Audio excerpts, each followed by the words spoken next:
Welcome to BlizzCast-17. I'm Rob Simpson. This episode of BlizzCast is going to be focusing on Diablo 3.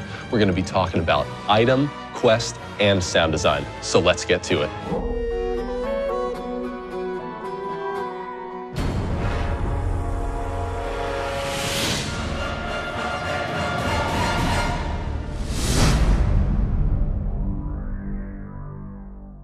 And now we're here with Jason Bender, a senior designer on Diablo 3. Jason, how about you tell us a little bit about what you do? I work on a variety of game systems, including treasure, itemization, monsters, affixes, a little bit of class work. I get to touch a little bit of everything. Let's talk a little bit about randomization. That's something that really kept D2 interesting for everybody for years and years. So what are some things that are going to be randomized in Diablo 3? There's randomization all over the place. Obviously, we have equipment that's randomized. You never know what affixes you're going to get on an axe, so you might get plus cold and magic find, or you might get gold find and resistance to magic. So the items are hugely varied in their randomization. Also, you never know where you're going to get it. You can get a legendary item out of a treasure chest by killing a tiny little demon, by killing a zombie, by killing a boss. So treasure can come from anywhere. The other kinds of randomization that people tend to think of is dungeon randomization. Mm-hmm. So we've built a number of ways that the dungeons can combine, and every time you go in, it will be different. But we've also managed that such that if you find a dungeon or like a cave, for example, in the wilderness, that cave may or may not be there, first of all, but if you happen to find it, you can go in and explore. If you go all the way to the bottom, there will be some sort of reward waiting for you at the bottom. But every time you find a cavern, it's going to be different. That's awesome. So it pretty much gives you an unlimited amount of replayability. Yeah, and on top of that, we also put in little events. So we wanted to make sure that we play through the story rather than just telling it to you, so you don't have to sit through too much dialogue. And that means that you can come across little events out in the wilderness or in the bottom of these caves. Like, for example, the guy hiding under a pile of corpses because there are zombies around and he wants to pretend he's dead. And you might come across this guy and then he'll give you a little mini quest. But he won't always be there and he won't always be in the same place. So we've done a lot of work on creating a variety of interesting events to come across. So if I play through D3 one time, it's not entirely guaranteed that I'll encounter all of these through one playthrough, correct? Oh, absolutely. In fact, you almost assuredly will not. We've built a lot more than we have space, so every time you play, it kind of rolls the dice and picks a different set. So when you combine all of the itemization, all of the dungeons, and all of the events, a lot of things can happen. All right, so once we make it through Diablo 3 for the first time, what else is there? So at that point, you can move on to nightmare difficulty. We have difficulties like we did in Diablo 2, Nightmare Hell, and so on.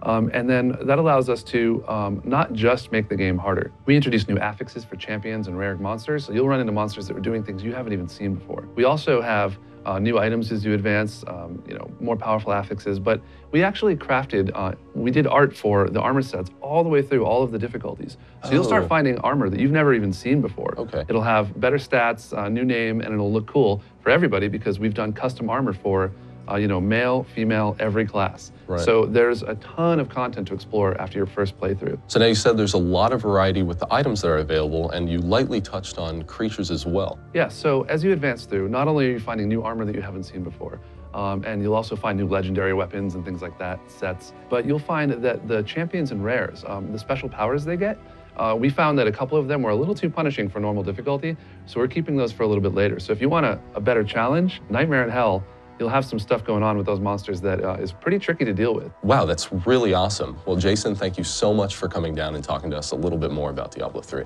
Thank you. Now we're here with Kris Giampa, a senior sound designer on the Diablo 3 team. Kris, can you go briefly into what you do here and what your role is on the Diablo 3 team? Yes, I'm currently primarily focused on the sound design and implementation of the hero classes of the Demon Hunter and Wizard, along with countless monsters and bosses within the game. So in the creation of all of these sounds, you see a lot of concepts and monster ideas and creature development. Mm-hmm. How do you decide what kind of sounds get applied to these different kinds of creatures? Well, I usually start off by looking at the design docs for the creatures and kind of read about their backstory. At that point, I will then look at the pre-viz art that the artists have made up, and that'll kind of help me get into the right area of where I need to go with the creature. I'll then go and start designing all my sounds in my sound tool, and then I will quickly get it over into the game as soon as possible, because that will also dictate my sound design to where if things are too short or too long, then I can quickly go back and change them again, put them back in the game, and I bounce back and forth a lot that way, just kind of tweaking things, going back and designing a little more, throwing more in, and back and forth. Now, in the sound designs for these creatures, how do you get the core voice for them? The type of creature kind of also dictates which area I'll go into. Will it be more humanistic or will it be more animalistic? Sometimes if it's more humanistic, well, basically what we'll do is we'll bring in top voiceover talent, and we'll record them with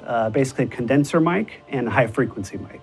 And the high-frequency mic has an extended response in there. So when we pitch that way down, you really retain a lot of the presence from these actors. And a lot of the times, we'll also design straight animalistic type voices from sound libraries or stuff we'll go out and record as well. So now that we know a little bit more about the actual voices that the creatures make, how do you go about deciding how they're going to actually sound when they're moving around or when they explode or things like that, when bones break? Yeah, the skeletons. We spent a lot of time in the Foley booth recording different wooden objects, and like I went out and bought some wooden rollers and chopsticks and toothpicks and even a bamboo placemat. And I spent a couple hours in the Foley studio just kind of knocking them around and throwing them and making sure they had different impacts and rolls and stuff like that. We have a lot of swords and knives sitting around in our Foley booth because we are Blizzard. So I took one of those and started stabbing the bamboo placemat, and that's kind of what you'll be hearing when the initial snap break of a skeleton when they burst into pieces. So it sounds extremely gratifying when you walk in there with like a barbarian and just start pounding on them, and they burst into pieces. And if you listen closely, you can actually hear a skull roll away, and you'll notice the skulls kind of. Right. And so we make very specific sounds for specific things on that. After hearing all this, I'm sure the players can't wait to get their hands on it. And Kris, thank you so much for coming down. Players already knew how good the game would look, but now they know just exactly how epic it's going to sound. No problem. We can't wait for you guys to hear it. Now we're here with Kevin Martens, lead content designer for Diablo 3. So Kevin, how about you tell us a little bit about what you do? Well, the lead content designer's job is I'm in charge of all of the writing, the levels, the monster distribution, the treasure, etc. So, I make fun and awesome areas for people to explore. Okay, and now speaking of areas, there's a plethora of locations and environments for the players to work through. What can players expect coming into Diablo 3? There's a lot of stuff we haven't shown yet. Just to touch on a couple of them, we have the Festering Woods, which is an area that's haunted by its past. A long time ago, the Nephilim, the proto-humans of the world of Sanctuary, lived and fought there. And at a certain point, some of them were corrupted and became mongrels, and the ghosts of these two groups fight over and over again. The player has to venture in here in the midst of this ancient battle being replayed over, and find Nephilim artifacts to take back and gain access to a temple. So we're going to get to see a whole lot of these environments, and the story about the environments is going to be told to us through the quests in the game. So questing's come a long way since the days of Diablo 2. First, there's a lot more quest information than there ever was before. It's all told in a much simpler way, in a more direct way, in a more ambient storytelling ways. You have characters like your followers and the player who chat back and forth as they go through the world, and they explore some of the information there.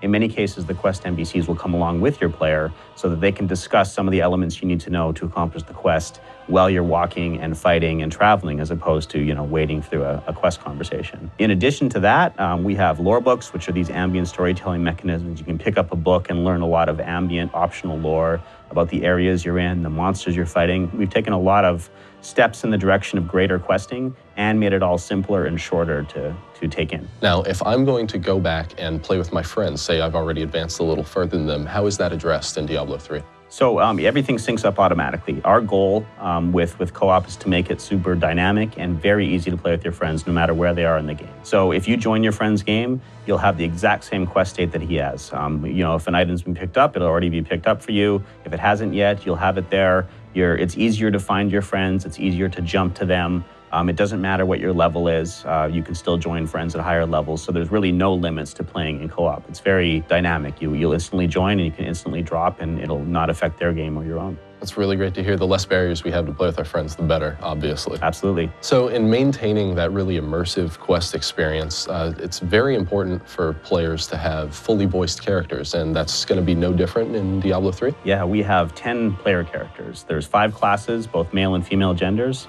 A lot of different NPCs and incidental characters as well. All of them are fully voiced over. There's over 15,000 lines of dialogue in the game.